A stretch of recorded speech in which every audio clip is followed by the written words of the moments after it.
busy and there are problems across the country. We're going to hear from some of those families at the San Antonio International Airport who tell us they're frustrated. Could there be a sign of hope for the days ahead in the middle of what health officials are calling a triple-demic, what they're saying about the flu and RSV infections? And our thaw has started, but we do have one more freeze to get through before we see temperatures in the 70s. I'll have those details coming up. Live from KSAT12, the news at noon starts right now. San Antonio police are searching for a suspect in a shooting on Sunday night. Police say the suspect opened fire on an SUV, striking a 25-year-old passenger in the back of the head. This happened near Henry Street and Culebra Road. The passenger who was shot is expected to be okay. The SUV was struck multiple times by gunfire and was later found abandoned. No other victims have been located. One man facing multiple charges today after his arrest records show that this weekend 35-year-old Ramon Thompson broke into an East Side home and robbed a young girl at gunpoint. Records show that the girl woke up to find Thompson in her home. Thompson stole her wallet, hit the girl in the head with a gun. His bond now set for $1 million. Head of San Marcos, a former police officer dead, shot and killed by members of the same police department that he worked for just 3 months ago. So take a look. This is the photo of 36-year-old Kyle Lobo. This happened just after midnight over the weekend. San Marcos police officers responding to a scene where a 911 caller said that Lobo assaulted someone at an apartment complex. At some point, police say Lobo was accused of pointing the gun at the police officer. That officer responded by shooting him. Lobo was taken to the hospital, and that is where he later died. KSAT investigates has covered stories on Lobo. Remember, he voluntarily resigned from the department after he was arrested for assaulting his wife back in October. Terrifying moments for a couple sleeping in their trailer after they are awakened to the smell of smoke. Crews say flames broke out around 11:30 last night on Goldfield Drive. That's on the city's northeast side, just outside Loop 410 and Rittiman. Firefighters tell us they were able to get the flames knocked out quickly without anyone getting hurt. Crews say that fire spread from the couple's fireplace. And firefighters having their hands full over the last few days. This is a separate fire we're going to tell you about. This happened at a loft on the northwest side. Broke out around 10 o'clock last night on Hillcrest Drive, not too far from Fredericksburg and Babcock. Crews on the scene telling us the building was evacuated after flames were sparked on the first floor kitchen. No one was injured. 2 people, though, who live there, well, they're displaced for the time being. Investigators still working to figure out how this all started. There's still an active silver alert out for a man last seen in the Kingsville area. This is just southwest of Corpus Christi. Right now, police are looking for 90-year-old Ralph Sparks, who was last seen on Friday. He's about 5'6", has blue eyes, and police say he may have some scratches on his hand. He was last seen in a blue 2020 Ford Fusion with this Texas license plate that's on your screen now, NLT 3578. If you know anything that can help police find this man, you're asked to call that number on your screens for the Kingsville Police. That number 361-592-4311. Well, the search now over for a Texas A&M student who was last seen earlier this month. Police tell us the body of 22-year-old Tanner Hoang was found in Austin on Saturday near an abandoned car. He was reported missing on December 16th after his family says he didn't show up to lunch in College Station. His family members telling police his phone was turned off the day he was last seen. At this time, still not clear why exactly he was in the Austin area, and police have not yet released his cause of death. Well, health officials are calling the recent surge in viruses a triple-demic, but there may be some signs of hope in the middle of the holiday season that perhaps the worst may be over. Especially when it comes to RSV and the flu. ABC's Ariel Reshef explains. As the clock ticks down to New Year's, COVID cases are climbing, stoking worry of a post-holiday surge. We have the unfortunate mix of gatherings, mobility, colder and drier temperature while viruses are circulating. This inevitably leads to a surge. This is what we're concerned about heading into January. The U.S. with the highest total confirmed cases worldwide, topping 100 million, but that number likely far higher due to unreported at-home testing. The elderly bearing the brunt of the upswing, those 65 and older making up about 60% of all hospitalizations in December. And vaccine fatigue has crept in, with just 37% of that age group having received their updated booster shot. But this morning, there are tentative signs the so-called triple-demic may be easing, with RSV cases leveling off and flu cases remaining high but declining in much of the country. Welcome relief for hospitals that have been stretched thin. We actually are seeing more than 1,000 patients per month than we saw last year, which that's definitely a significant amount of patients. And we have to look at all of our space in general. So we expanded into hallways. We're seeing patients in non-traditional spaces right now. Experts cautioning with holiday gatherings, frigid weather keeping people indoors, and spreading COVID infections, that trend could reverse. That was Ariel Reshef reporting. All right, so we have NFL football, we have NBA basketball, and we're in the midst of bowl season. The Valero Alamo Bowl just a few days away. Texas is here. They are practicing. We're going to give you a full inside look in just a bit. Also next, the frustration is growing amongst those arriving back home from the holidays or leaving. One airline releasing a statement today for those who are traveling.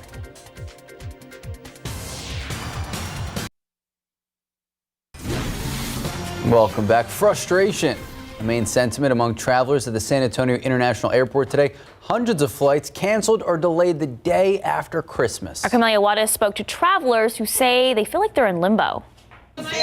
We're just waiting. Our fate's kind of in their hands at this point. Nicole Lewis is one of hundreds of people who are stuck at the San Antonio International Airport because of canceled flights.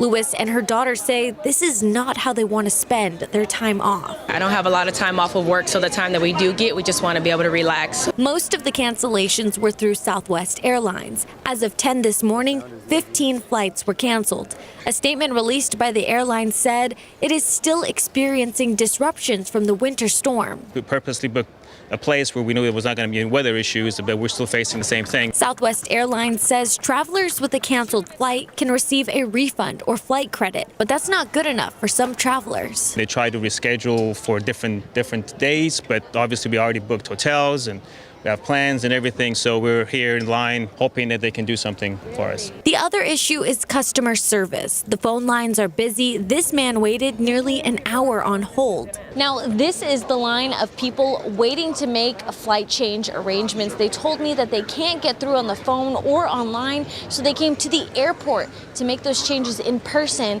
and they're waiting over an hour. Well, I just hope we get another flight, and hopefully we don't have to wait until a different day and at least some part today. Well, I don't care what part today as long as it's today and that we go. Southwest Airlines says the weather has improved and it continues to stabilize and improve operation. But for Caleb Caro, he speaks for a lot of travelers. He just wants to go home. Harsh, miserable. I wish I don't have to go through this again. Camelia Juarez, KSAT12 News. We're wishing safe travelers to everyone out there. That kid was adorable. He was so well spoken. We hope you get wherever you're going soon and safely. And hey, if you're traveling out on the road today, Sarah Spivey, safe all across Texas weather-wise. That's right. No weather problems on the roads around Texas. But of course, we know that the airways are connected, so some issues there, of course, because of winter storms ongoing. More on that in a little bit, but first let's take a look at the aquifer. Up more than half a foot over the past 24 hours, and in the pollen count today, we've got molds and mountain cedar. Thankfully, they're all low. All right, take a look outside right now with live cam. Temperatures steadily warming up. We're already in the mid-50s out there, and for the rest of the day today, we'll be looking at highs in the 60s. Now, I do anticipate one more freeze early tomorrow morning. Those details on how cold it's going to be in your neighborhood tomorrow morning and how warm will warm up by the end of the week coming up.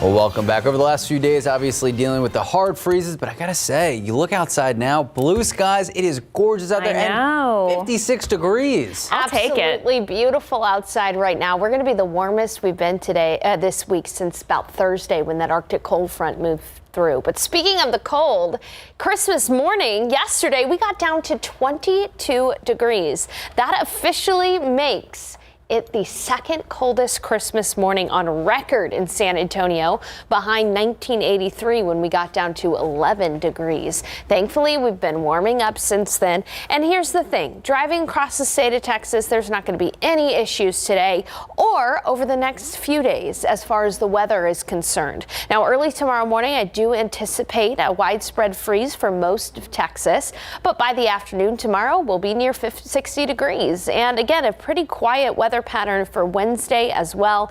So if you or loved ones are planning on hitting the roads across Texas the next few days, no worries. Of course, unfortunately, across airlines, you may have to worry about some delays because of winter storms ongoing across the nation. Outside right now, though, beautiful sunny skies, 56. Winds are from the west, southwest at about 10 miles per hour. Dew points are higher right now. Dew points in the 20s. Dew points have gone up just in the last hour or so. It's still very dry outside, though, with those dew points in the 20s. Just comparatively a little less dry outside than it has been the last few days. It's 57 in New Braunfels, 55 in Hondo, 55 in Del Rio, 56 in Kerrville, and 58 in Pleasanton. Considering we started off in the 20s today, this is a big swing in temperatures. In fact, it's some 10 degrees warmer than it was this time yesterday around San Antonio. And as we look at the rest of the afternoon, 62 around 3, 4, that's going to be our high temperature for the day. And tonight it will be chilly, but not cold like it has in the last few evenings. Temperatures will be in the 40s. By midnight, though, it will feel pretty cold. So unless you have late night plans, just bring the light to medium jacket with you. As we take a look across the nation at the weather setup, there's that winter storm that's causing some issues for travel across the Appalachian Mountains right now. Kentucky and Tennessee being hit particularly hard by both cold and snow. You'll notice there's a little light rain out in East Texas right now, but that's the only issue. This is a cold front that's pretty weak, and it's pushing through Texas as we speak. And by tonight, we'll see it move through San Antonio. But the biggest difference you'll notice is those winds, which are from the west right now, are going to turn around to the north later tonight. And it'll send in a reinforcing dry push of air. And so because of that, early tomorrow morning, I do anticipate another freeze around San Antonio. We're talking morning tomorrow right near 30 degrees in San Antonio with the upper 20s across the hill country. While this is a freeze, it's not going to be a hard freeze. So the hard freezes that we've experienced the last couple of mornings, you've needed to drip those faucets. I don't anticipate that being an issue. Again, close to freezing tomorrow in San Antonio, but you'll still want to keep those plants inside for at least the next day. As we look ahead to your forecast, again, 60 degrees tomorrow. Again, that front's going to move through, so it'll be just a bit cooler in the afternoon tomorrow, but still pretty pleasant. Early on Wednesday, I think we'll be above freezing here in San Antonio, temperatures in the 30s. But from Wednesday into Thursday, our humidity rises, and because of that, temperatures are going to be in the 50s. Only an isolated shower is possible on Thursday and Friday. Really, this is not going to be a big rainmaker for us at all. Just a couple of showers are possible scattered around south central Texas. And then New Year's Eve weekend looks great. We're talking temperatures in the 70s in the afternoons with humidity that's not going to be too noticeable out there. So it's going to feel pretty great. Coming up in the next half hour, we're going to talk a little bit more about that chance for rain. And it is that time of year again, guys. So we are taking a look back at the top 5 weather events of 2022 this year. Now, we didn't get too much weather around San Antonio. I'm okay with that. Yeah, but other than heat and a few other surprising events, I think you'll find this interesting. Here's Justin Horn with what tops the list.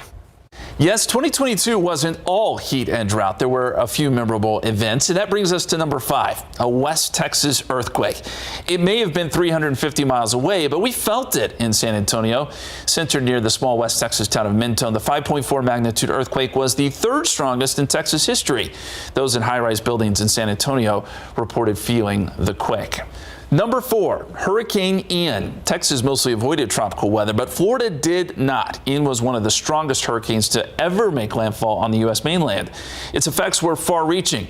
Our own Adam Caskey traveled to Florida to help repair his in-laws' house and reported on the destruction. We haven't touched anything. It's just everything's moved, you know. Someone else, man. Hurricane moved it all. Oh, the smell in here. Oh. Oh. At number 3, now we talk extreme heat.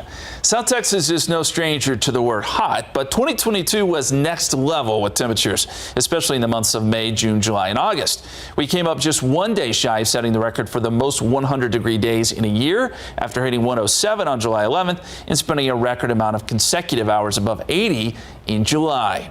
Now for number 2. March tornado outbreak. This is one of the bigger outbreaks of tornadoes in Central Texas history. On the afternoon of March 21st, numerous tornadoes touched down from just east of San Antonio to north along I-35 and around the Austin area. We were in storm chaser that day following an EF2 tornado that would do quite a bit of damage near Kingsbury. Finally, our top spot goes to, and you guessed it, drought.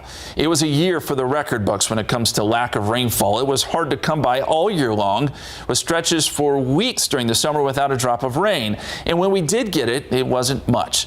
Exceptional drought has settled in around the area, and it appears we'll be challenging 1917 for the driest year on record. We'll continue to hope and pray for rain. I'm meteorologist Justin Horn, and that's the top 5 weather events of 2022. Thank you, Justin. All right, it was a weekend of sports. We had food, football, family. Speaking of football, Cowboys, Eagles, what a game it was. We're gonna have all the highlights. What went right? What went wrong? And speaking of what went right, how about the Texans? They won, only the second win of the season, but it was against a division rival. We're gonna break it all down and what comes next.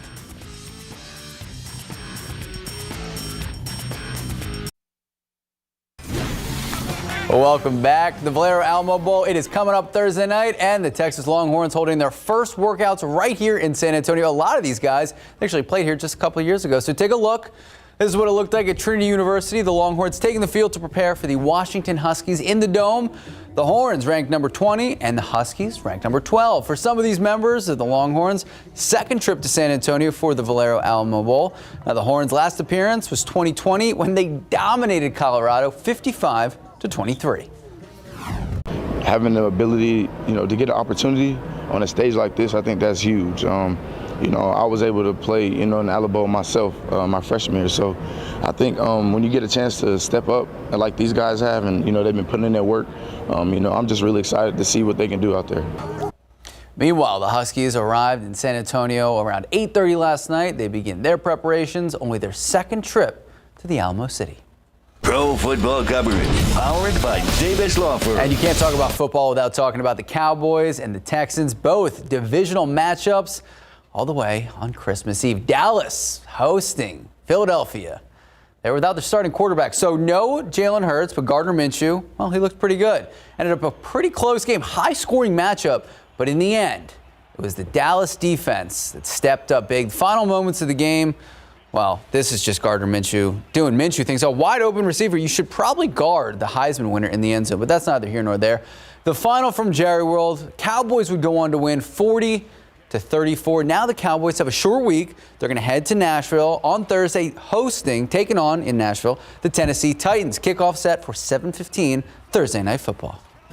And speaking of the Titans, they've been on a losing skid recently. That trend continued against the Texans. Yes, I said the Texans. They won a game. Tennessee without their starting quarterback, Ryan Tannehill. Their rookie backup, Malik Willis. He looked very much like, a rookie. He struggled to get any rhythm going for a lot of the game. And then Houston, with the help of both quarterbacks, yes, we're instituting a 2-quarterback offense. Davis Mills and Jeff Driscoll, the Texans stunning the favored Titans. The final from this one at Nissan Stadium, Texans 19, Titans 14. Next up for the Texans, another divisional game, this time hosting the red-hot Jacksonville Jags, who just took down the Cowboys last weekend. That is set for Sunday at noon. Go Spurs, go. It's not been an easy stretch for the San Antonio Spurs. Trying to get back in the win column tonight. They just lost the Orlando Magic last Friday. They looked so good until the fourth quarter. Tonight, the team taking on the Utah Jazz starting at 7 o'clock here at home at the AT&T Center. And then on the road, traveling to OKC, taking on the Thunder. And then the team returns home to welcome the Knicks. So I'm pretty sure this is 3 games in 4 nights. But we have a young team, All of these are very winnable games. The Jazz aren't that great. OKC's not that great. And the Knicks just lost to Philly. So cautious optimism, Sarah Costa. Come on, Spurs. Be somebody? Be somebody. All right. All right. Spurs go. It's 12:26, 57 degrees. What health officials are saying about lung cancer screenings and why there's a new problem after a recent study. Still ahead, some tips for when you have to save on your next tax bill. Yes, don't forget about those taxes.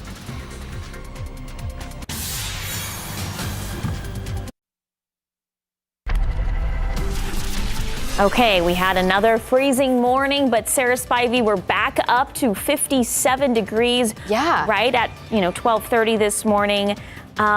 Is this going to be a trend that we see later throughout the week? Absolutely. So this is impressive. So we started off at 26 degrees in San Antonio.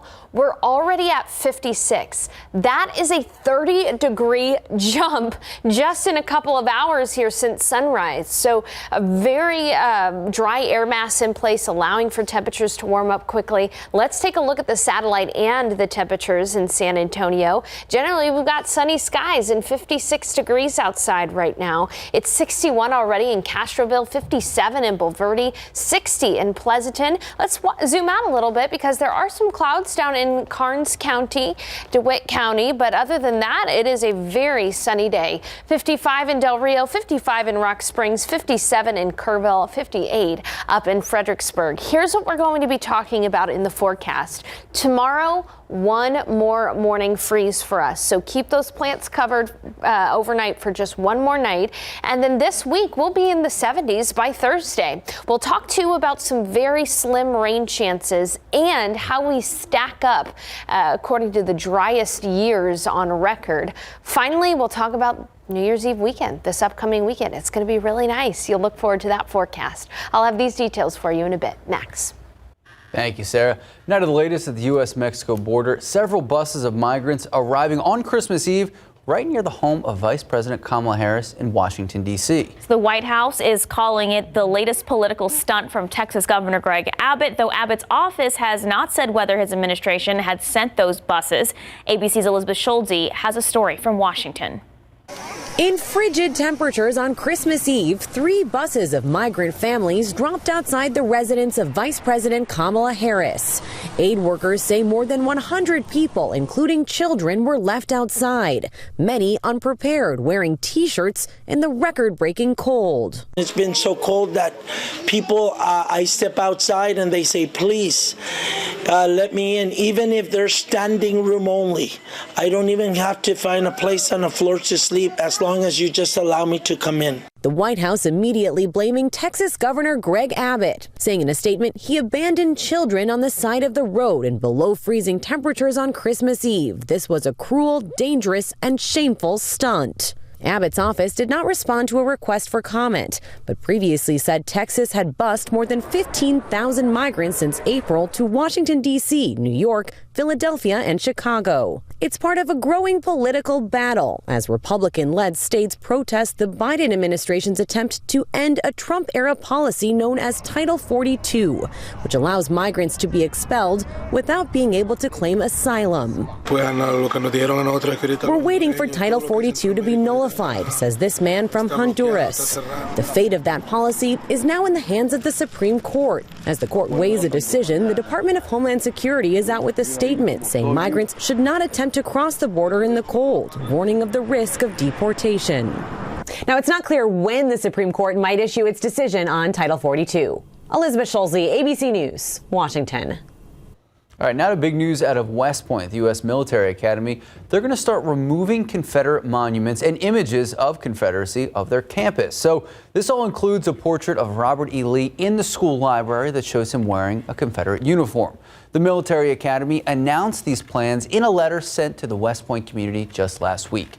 Defense Secretary Lloyd Austin approved the changes last October, and they're all part of the recommendations that were proposed by the congressionally mandated Naming Commission. Now, this commission's mission is to remove all names, symbols, and monuments that honor the Confederacy from U.S. military facilities. Well, police in Moore County, North Carolina, are trying to find the person who hung an anti-Semitic banner from a bridge. This happened on Sunday. The sheriff's office says it confiscated the sign as investigating authorities say this is the second anti-Semitic banner found hanging over a bridge in Moore County. In the past week, a similar incident occurred on December 18th. And the major winter storm that's blasted so much of the country over the last few days, it's causing travel-related headaches like we saw Camila Juarez talk about here in San Antonio, but it's affecting cities across our country. More than 1,300 flights canceled through the morning, according to FlightAware. Now, this tracking service also says more than 600 more flights were also delayed. Among the major airports seeing the most cancellations and delays, Buffalo's International Airport and Denver's International Airport. They canceled our flight, and they said they can't help us. So we don't know what to do. Where are you trying to go? Florida. Okay. This is my third time trying to do this. On an optimistic note, the severe weather is expected to ease this week, and the travel headaches should ease with it as well. Well, about 14,000 people were left in the dark in Washington state on Christmas after police say burglars vandalized 3 power substations. Those substations belong to the Tacoma Public Utilities. Sheriff deputies say the first break-in happened early Sunday morning. Investigators found that the burglars broke through a fenced-in area but did not take anything from that substation. Instead, they damaged some equipment, triggering those outages. As of now, no one is in custody. All right, more than 10 million people across the United States, they remain under freeze alerts through the day. Among those cities that have been dealing with the colder than usual temperatures the past few days, Orlando, Montgomery, and Atlanta.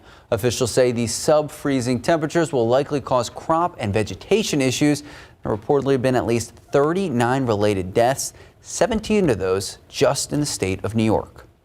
Most people in Ukraine are spending the holidays in the cold and dark, but they're finding moments of holiday peace amid Russia's relentless war. Some soldiers sat down for a meal together to celebrate the holiday. And in Kyiv, Russia's infrastructure attacks didn't stop the lighting of the capital Christmas tree. Russia's military has since struck different parts of Ukraine over the weekend. Well, screening tests for lung cancer, they're always available. But here's the problem. A new study from the American Lung Association finds that only a small fraction of our population is actually getting those tests. ABC's Justin Finch explains. According to the CDC, lung cancer is the leading cause of cancer-related death in the U.S. A screening test exists and is crucial to early detection and saving lives, but not enough people are using it. The American Lung Association released a report revealing less than 6% of patients who qualify are being screened. When diagnosed early, 61% of patients will survive 5 years. But when diagnosed late, 5-year survival is as low as 7%. The report estimates that 14.2 million Americans meet the criteria for screening. You just have to be between 50 and 80 years old, and you have to have smoked the equivalent of a pack a day for 20 years. Even if you quit smoking less than 15 years ago, you still would qualify. The test is called a low-dose CT scan. It takes images of the lungs with the goal of finding small nodules or spots that could be cancerous. Increasing awareness of this recommendation and increasing access to the test itself can save lives. With this Medical Minute, I'm Justin Finch, ABC News. Still ahead, rapper Meek Mill is delivering Christmas miracles this year to 20 women. What he's doing for them that will give them a chance to spend the holidays with their families. And next, a look at the top 5 films now in theaters and which ones are worth your money.